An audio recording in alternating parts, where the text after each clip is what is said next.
Right, okay గారు. దేవాది దేవుడైన ప్రభు అయిన యేసుక్రీస్తు పరిశుద్ధ నామమునకే ఎల్లప్పుడూ మహిమ కలుగు. ప్రభు అయిన యేసుక్రీస్తు అందరికి దేవుడు, ఆయన లోక రక్షకుడు, ఆయన పాపుల విమోచకుడు. ఈ లోకంలో మానవ యేసుక్రీస్తు ప్రభు ఈ లోకంలోనికి 2024 సంవత్సరాల క్రితమే ఈ భూలోకంలోకి వచ్చాడు. మానవులమైన మనల్ని రక్షించడానికి రక్షకుడుగా కన్యమరియ గర్భం ద్వారా ఆయన బెత్లెహేము గ్రామంలో జన్మించి ఆయన ఈ లోకంలోనికి వచ్చాడు. ప్రభు అయిన యేసుక్రీస్తు గురించి చాలా మందికి తెలియదు. ప్రభు అయిన యేసుక్రీస్తు ఆయన అబ్రహాము దేవుడు, ఇస్సాకు దేవుడు, యాకోబు దేవుడు, మోషే దేవుడు, యెహోషువ దేవుడు, ఇప్పుడు ఆయన మన దేవుడు. దేవుడు మరి మనందరి పాపముల కోసము, శాపముల కోసము మనల్ని ఆయన తను తాను తగ్గించుకొని ఈ లోకంలోనికి వచ్చినాడు. యేసుక్రీస్తు ప్రభు బెత్లెహేము గ్రామంలో ఆయన జన్మించి 33 సంవత్సరాలు జీవించి మనందరి పాపముల కోసము ఆయన శిలువ వేయబడి రక్తము కార్చే రక్తంలో మన పాపాలని కడిగాడు, పవిత్రపరిచాడు. ఎందుకంటే ఈ లోకంలో మానవులమైన మనము ఈ లోకంలో శాశ్వతంగా ఉండేవాళ్ళం కాదు. మన యొక్క ఆయుష్ 70 సంవత్సరాలు, అధిక బలం ఉంటే 80 సంవత్సరాలు. ఎందుకంటే ఈ లోకము శాశ్వతమైనది కాదు.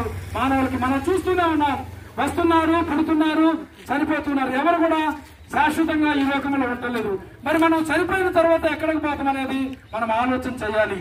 ఎందుకంటే మరి బైబిల్ గ్రంథంలో గాని, పురాణంలో గాని, భాగవతంలో గాని, మరి అన్ని గ్రంథాల్లో మనం చూస్తే మరో లోకం అనేది మనకు ఉన్నదని, మరి మరి క్రైస్తవులుగా మరి పరలోకం ఉందని, ముస్లింలుగా మరి పరలోకం ఉన్నదని, అదే మరి అలాగనే మరి మరి హిందూస్ గా ఉన్నటువంటి వారు కూడా మరి వైకుంఠం ఉంటుందని నమ్ముతారు. అంటే వైకుంఠం అన్నా పరలోకం అన్నా మరి ఏదైనా మరి గ్రంథాలన్నీ ఒకటే రీతిగా చెబుతూ ఉన్నాయి. మనం ఈ లోక తదంత్రము మనం మోక్షానికి చేరుకుంటాం. మోక్షమన్నా పరలోకమన్నా వైకుంఠమన్నా ఒకటే.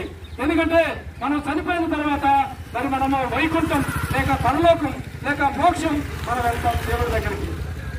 అందుకనే మనం ఈ లోకంలో ఉన్నంత కాలము మనము మంచి చేయాలని దేవుడు కోరుతున్నాడు. యేసు ప్రభు కూడా ఏం చెబుతున్నాడు? నిన్ను వలె నీ పొరుగు వారిని ప్రేమించండి, మిమ్మల్ని హింసించే వారి కోసము ప్రార్థన చేయండి, మీ ఎవరైనా కష్టాల్లో ఉంటే మరి శాతనైన సహాయం మీరు చేయండి అని చెప్పంటున్నాడు. అందుకనే మానవులమైన మనము ఒకరి కష్ట సుఖాల్లో మనం ఒకరము పాలు పంచుకోవాలి. ఎవరికైనా కష్టం వచ్చిందంటే మనము మన శాతనైన సహాయం చేసి ఆదుకోవాలి. అదే యేసు ప్రభు చెబుతూ ఉన్నాడు. మంచి మార్గంలో నడవండి అని, సన్మార్గంలో నడవండి అని. మరి ఈ లోకంలో మనం చూసినట్లయితే మరి ఆస్తులను పొలాలను గడుపుకుంటున్నారు, మరి స్థలాలను గడుపుకుంటున్నారు. అన్నదమ్ముల మధ్యలో, అక్క చెల్లెల మధ్యలో మరి గొడవలో పంచాయతీలు పొలాల కొరకు, ఇళ్ళ స్థలాల కొరకు. కానీ ఏది కూడా ఈ లోకంలో నుంచి మనం తీసుకెళ్ళిపోయాము. ఇంతలో ఉండి అంతలో మాయమైపోయేటటువంటి నీటి పొడవడానికి మన జీవితము కనుక మరి గొడవలు లేకుండా, పంచాయతీలు లేకుండా సమాధానంతో మనం ఉన్న దాంట్లోనే మన సమాధానంతో ఉన్న దాంట్లో మనము జీవించాలని దేవుడు చెబుతున్నాడు. ఆ మాటలు చెప్పడానికి మీ దగ్గరికి వచ్చాము. దేవుడు మిమ్మల్ని, మీ కుటుంబాలను దీవించి ఆశీర్వదించుగాక. ఆమేన్, ఆమేన్, ఆమేన్. యేసునందే రక్షణ మనకు, హల్లెలూయా. శ్రీ యేసునందే నిత్య జీవం, హల్లెలూయా. ప్రభు యేసునందే నిత్య జీవం, హల్లెలూయా. స్వస్థపరచును యేసయ్య, హల్లెలూయా. స్వస్థపరచును యేసయ్య, హల్లెలూయా. విడుదలనిచ్చును యేసయ్య, హల్లెలూయా. విడుదలనిచ్చును యేసయ్య, హల్లెలూయా. యేసునందు రక్షణ మనకు, హల్లెలూయా. శ్రీ యేసునందు నిత్య జీవం, హల్లెలూయా. ప్రభు యేసునందు నిత్య జీవం, హల్లెలూయా. రాజులకు రాజు యేసు, హల్లెలూయా. రాజులకు రాజు యేసు, హల్లెలూయా. ప్రభులకు ప్రభు యేసు, హల్లెలూయా.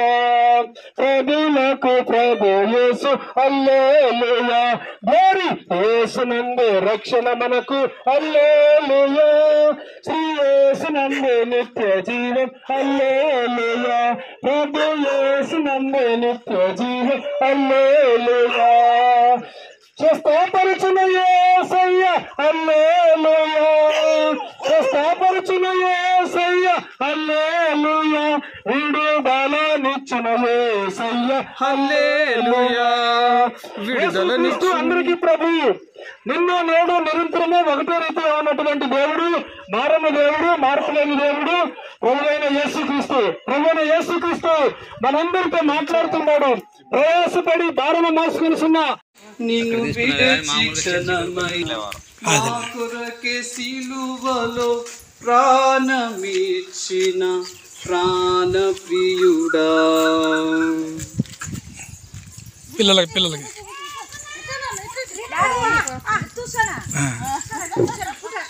थार नाम क्या है?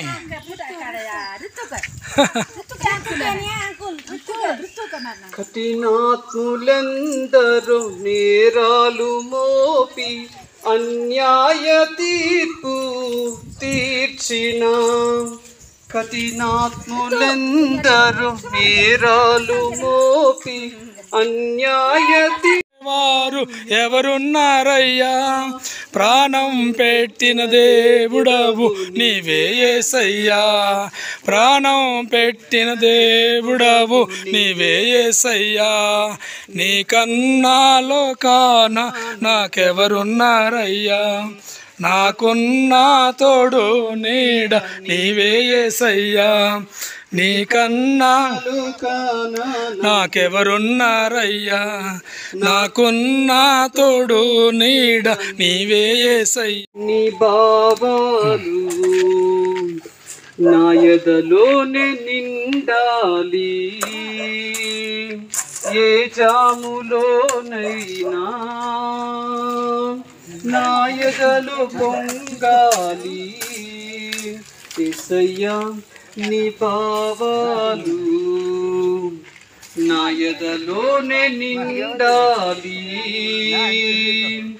ఏ జాములోనైనా. దేవుడు ఇచ్చే ఉన్నత మహిమను పోగొట్టుకున్నారు. భేదం ఏమీ లేదు, అందరూ పాపము చేసి మతమైన జాతమును ఆయనే సృష్టించాడమ్మా. పరలోకంలో ఉన్న నా యేసయ్యా మనిషిగా మన మధ్యనకు దిగి వచ్చాడమ్మా. పరలోకంలో ఉన్న నా యేసయ్యా మనిషిగా మన మధ్యనకు దిగి వచ్చాడమ్మా. ఈ భూమినైనా ఈ